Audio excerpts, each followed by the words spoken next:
Hello again, everyone. Denise here, back with another of what was a fan favorite from the cards this year. So I'm going to walk you through the steps of this card, though I'm not actually going to make it because, again, the supplies on this card are very limited and I don't want to use up one that somebody could take home with them to make on their own. Again, I apologize for both the glare and the shadow. Nothing I can do about it. If I speak too quickly, go ahead and pause or rewind. I would watch the whole thing through once and then go back and make the card, but that's just kind of the way I do it. You may be a lot swifter than me and pick up on things faster than me, which is entirely likely. And while we're here and before we begin, go ahead and click subscribe on the channel so that you get all the news when it's posted. Click on that bell so that you know when new videos are posted. And in the end, if you like this card or the technique or you learn something, go ahead and click like so that we know to post more like this in the future. Now, I'm going to send you off to 2 other videos. I have found that it is easier for me to make these videos, and by easier, I mean I can make them faster and get them up more quickly if I had technique videos that I could refer you back to. So that's what I'm doing these days, because we all have to manage our time and figure things out, right? And this is the best way for me to manage the time right now. So thanks for bearing with me. So there are 2 techniques that you're going to need to do this class. The first is the faux watercoloring, which you can find in the faux watercoloring tulip card. Now, I do make the tulip card to a degree there, but it's the technique of coloring the tulips that you're going to need to color these. So there's that one. And also this background here is just going to be ink blending. Now you're just using one color, but there is a technique ink blending video that's up there. So go ahead and refer to that one if you're not sure how to ink blend, but this is a simple ink blend. So I will walk you through that in this tutorial. So some of the things that you're going to need, I used pop dots or foam dots or glue dots, things that, popped up. I didn't use tape, but you can. Some micro tip scissors. Let's see, a blending brush or a blending tool, whether it's got a dome foam tip on it or it has the flat one. You can use a finger dauber, but I think that you're going to get frustrated with that. But I get frustrated easily. So if you have patience, maybe that will work for you. And I think that's it. Well, you'll need the stuff for coloring. So when you go over to learn how to faux watercolor, the inks that I used they're all Distress Oxide. You'll find that that's what I use almost all the time.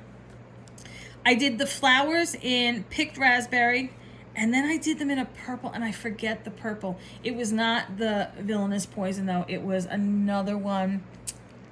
Might have been grape. But any purple you have will do, or just make the pink darker. I used some squeezed lemonade in the middle, and I used mowed lawn here for the green.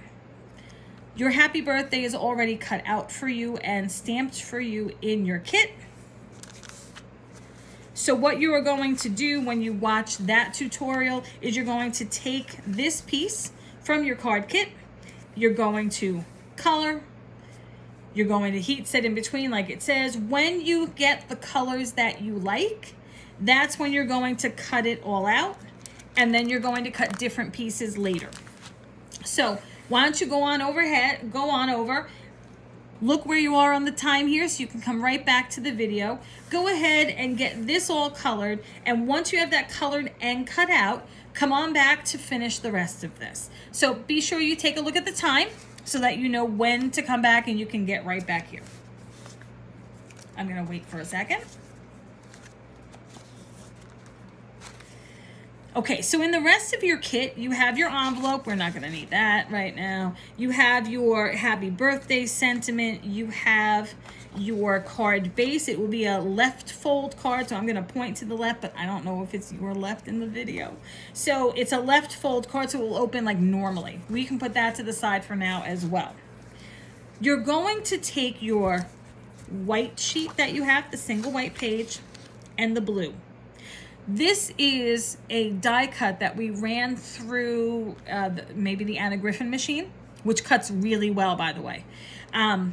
We ran it through with a die, right? With a Slimline background die. you are going to pop out, and I would do this from the top down, just like you would any other die cut, carefully, so that you don't rip anything else. Pop this out, pop it out, pop them all out. Now you can save these for later to make a design if you want. Totally up to you. Once these are all popped out, you are going to put this on the paper. I would kind of center it. You're going to cut the edges off anyway with your scissor, but I would kind of center. If you do it like this, you might miss something. I just always prefer to center it. But again, your call. So this is all going to be out. This is the tricky part. And again, I don't want to waste a kit, so I'm not actually doing it. So with this all popped out, you would have, you see that design? I'm looking under the camera. Okay, so you see where the white is and the very light pink? I used spun sugar for that one. That's why it looks so much lighter. So that white design is what you want when you're done. So you're going to take the stencil and carefully, because you only get one shot at this, you are going to take the paper off the back and you're going to put it here. Now, how do you do that without it crumbling on itself? Good question. How I did it was I took a piece off, like I started at the top or at a corner, and I slowly pulled and pressed and pulled and pressed a little bit, pulled a little bit more, pressed a little bit. It's okay if it's a little diagonal, as long as the whole thing is on the white, you're okay, because again, you're gonna cut it off. And I did that all the way down, and that I found was the safest way to do it. Sometimes it went a little off the rails, but look at how much of it is covered. So it's okay. You know, if you have like your corners and your sides a little bit, that's really what you're gonna see more than anything else. And as we say in card class, if somebody is going to look at it, find that fault and critique it, yeah, they're not card worthy. They get crossed right off the handmade card list. So once you have this all done and down, and you know, tap it down, don't rub, because these little things, you don't wanna ruin them, right? Take your ink blending brush or your foam tool. Get a lighter version of whatever matches the color you're using, unless you want a contrast, which is why I use the spun sugar, because it's much lighter than the picked raspberry. And I have a heavy hand when I blend. I mean, no matter what I do, it's heavy. And just ink blend. Now, if you're not sure again how to ink blend, go on over to that video. You're not using multiple colors. You are just using the one color. Unless you want to use multiple colors, by all means, it's your card. Make it yours, create it however you want it. Use any colors that suit you best. I just used the one, so I would just ink blend over it and just keep blending over it and keep blending over it until it looked even to me. Like the color looked even. I didn't have a darker spot here than there. I want it to look mostly the same. And once I'm done with that, now I'm going to take my scissor and I'm going to cut all the white edge off. If you do it after the stencil, it might not have, mine has an itty bitty, you might be able to see it, an itty bitty white border around it. And that's what you're going to get if you leave the stencil there, because you're going to cut around the stencil. As close as you can to the stencil, you're going to cut around the stencil. And then once you've cut it, pick that up. This is, if I didn't mention it, this is just Cricut stencil vinyl that we've used. Just lift up the corner, peel back the stencil. You won't be able to use it again, most likely, because it's too delicate and too fine. I don't think you'll be able to save it. If you can, great, good for you. I wasn't able to. So then you'll have this piece cut down. Take your card base again, fold to the left, pop this down. Now it will be the right size because you will have cut it to this size, okay? So pop it on down. Now you're going to take those flowers that you die cut. You can cut them any way you want. Obviously I didn't keep them as they're stamped because I have this in the middle. I took this part of the stamp, I cut these.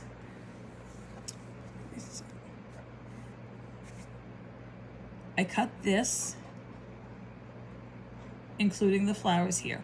So the big one in the middle, the 3 leaves, the 3 little flowers, the little leaf, the little flower, the little flower. So little, big, little, leaf, leaf, leaf, little, little. And I cut around those as best as I could. They're not great, but they're okay. I cut this flower and leaf together as one piece. So flower, 2 leaves together. These 2 flowers with the 3 little leaves that's left, they get cut as a group together. This here, which you have left over from cutting, because you've cut this, I'm sorry, I don't know if I'm on screen. You've cut this, and this, and this. Now you have this left, that's gonna stay together. How I did it, you do it any way you want. Just in case. How I did it. I took my sentiment and I pop dotted it in the middle. Now I would lay this out first before I started gluing things down or pop dotting things down, just to see where I like it. That way I know I can just pick it up and put it where I had it. So I put this here. I took my big piece here, the last one that I cut, and I popped it here, like that. That's the way I did it. You can follow where the leaves are. The leaves are the easiest way to follow. This middle one that we did, I put on top here. The big one that we cut is here, and the little ones that we cut here are there. So again, if you need to stop, pause, rewind because you want it to look like mine, you go right ahead and do that. I did pop dot all of them.